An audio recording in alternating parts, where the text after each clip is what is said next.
So the campaign race is starting to heat up now, and Mark Carney and Pierre of the Conservative Party are looking like they're going to be the front runners and neck through the whole entire race. Possibly one will pull ahead of the others. Occasionally, the other one might pull ahead of the other. But in the grand scheme of things, I don't think the polling companies will be able to properly assess the margin of error between the two. So there's really no idea of what will happen, who's going to win until the actual election date. But before I get into that, many things have been happening. A lot of mudslinging has been going around. Carney has accused, sorry, well, not Carney, but first a CSIS report from 3 years ago about the Conservative Party leadership race being supposedly interfered by the Indian government has come out, and it has been used by the Liberals as a sort of attack on Pierre Poilievre. However, in the CSIS report, it was known that the Conservative Party, if there was any interference going on, the Conservative Party was not aware. You can go to the report, you can see, and you can check into it and see those facts. Clearly stated by CSIS. So this whole issue is a non-starter. It makes no sense. What is Pierre Poilievre going to do right now that's going to change the fact that 3 years ago, somehow, some way, India did a little bit of interference, but in the grand scheme of things, he won by a huge margin. He won with a massive majority, like I think it was 300,000 votes or something. I think it was a very high number. Really beat his second place candidate by a mile, and I was also watching that campaign very thoroughly, and I could tell you there was no hope for any other of the candidates there. But to be more now focused on a real issue is that Carney's personal background. A lot has been going around too here in this regard. From his French to him not knowing how to speak to the Quebec population. You don't need to take it from me. You go online, go to YouTube, go to Twitter, search it up. So many gaffes have happened now under Carney. It's been 3-4 days into the campaign, and he can't finish a coherent sentence in French. It's honestly pathetic that he can't make a clear message to the French people. But besides that, the more important thing is his personal financial assets. And of course, many have been asking about his blind trust. And instead of simply, telling the population what is in the trust, because clearly the rules have held him to a lower standard, but he's complied with those low standard rules, though despite complying, many in the population of Canada want to see what he actually holds in his investment portfolios. And I don't think that's a far and far out of left field request. I think that's reasonable. I think that's something that you can ask your prime minister, the person who's going to lead your country, to get a better assessment of their character, to ask for their personal assets or what they've made investments in. We ask for companies to disclose their investments. We ask for major financial institutions to disclose their quarterly reports to the public if they're on the stock markets. We ask everyone to pay their taxes. I mean, you have to be accountable to someone, and in this regard, Carney has to be accountable to the Canadian people. So he should release his assets, the public viewing of his assets, so that we can take a look and see if there is any conflicts of interest and bury it if there isn't. But instead of doing that, he has been very confrontational. The only reason he's been so confrontational, it can only mean there's something that he doesn't want the public to see. I don't think he's some big hedge funded manager that he has to keep everything secret so that nobody gets his strategies. But if even that's the case, maybe this prime ministership is a huge strategy for him to make some more money. Who knows? And I expect his net worth to be in the tens of millions of dollars, maybe dozens of millions. I've seen some people online saying that somehow he's only worth like a couple $1,000,000. It's completely false. He worked at Goldman Sachs for 10 years. Over there, you can make easily $1 million salaries when you're up in executive positions.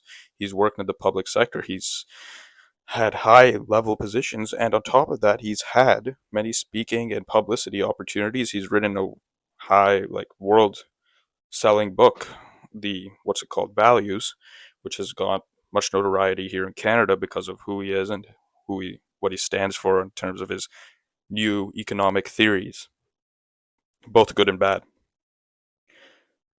But to move on to the next topic now is the real tragedy of this whole election campaign, and that is so far Mr. Singh and his NDP. Now, if the Jagmeet Singh wanted to save his party, he could have done so much better. He could have done much better for him and his constituents and his party members by holding an election 6 months to a year ago. But instead of doing that, he held off for whatever reasons. People might say it is because of his pension. People might say it's because he didn't think he'd have enough support, or just because he was afraid or a coward to go face an electorate. And he'd wanted to hold it off as long as possible because he knew he was screwed either way. But now, in the position the NDP are in, they are not just screwed, they are ultimately screwed. Like, you cannot get more uh, pushed over than they are now. And some analysts have been saying they could be at risk for losing their party status because a lot of NDP voters who are more, regular, not extreme NDP voters, are ready to shift over to the Liberals or even the Conservatives. And that's because of the threat they say they face from Donald Trump. And they say, is our views going to be represented by Jagmeet Singh? Many don't believe that to be so. So they want to go with the Liberals in a more strategic sense. Now, it's gotten so bad for the NDP. Um, if you look at the polling numbers, as of recently, they have been just in the single digits consistently. No increases, no decreases. Decreases from the double digits, but no increases or decreases in the past 2 weeks. They've been just steadily around 7, 6, 8, 9 points. Now they're just really low, down by 7 points. We have Main Street Research here, the polling company, uh, touts the Liberals at 44 to the Conservatives 40. An interesting point here is that they haven't changed the Liberal numbers from yesterday or 2 days, 3 days ago. They have been stuck at 40 for Main Street. However, the Conservatives have been slowly edging up here. As you can see, on the 19th, they had 38. Then for Main Street, then on the 22nd, they released 39 points to the Liberals 44. As you can see back here, 44 for the Liberals. The Liberals have not gone up in Main Street's research poll. And now the 23rd to 25th, the Conservatives are at 40 points to the Liberals 44. So though the Liberals have had a lot of momentum and they've pushed up themselves with that momentum, the Conservatives have been slowly edging their way up behind them. And that's interesting to say the least, because through all of these increases and different polls in the past month and a half, since all these issues have been going on, the Conservatives were mostly steady. They didn't lose any support. That's the point to remember. They didn't lose any support. Rather, they were just stuck at 37, 36 points, 38 points. Now they're slowly starting to tick up. While the Liberals had their massive boom, now they're starting to come back into line together. And that's why I was saying earlier that it's going to be very difficult, potentially, to have a proper prediction of who's actually going to win the election. Or even if I don't think there's going to be a majority for whatever party is in there. If we look at the prediction here, um, the seat projection is saying 184 for the Liberals. I don't believe that. I think it's going to be in the min-max range. It could even be a Conservative majority. Who knows? It's definitely not going to be up here for the Liberals. If they do win, somehow the Liberals do get past that mark, I think that it will be a minority for the Liberals or the Conservatives. That's the only realistic way this election could go.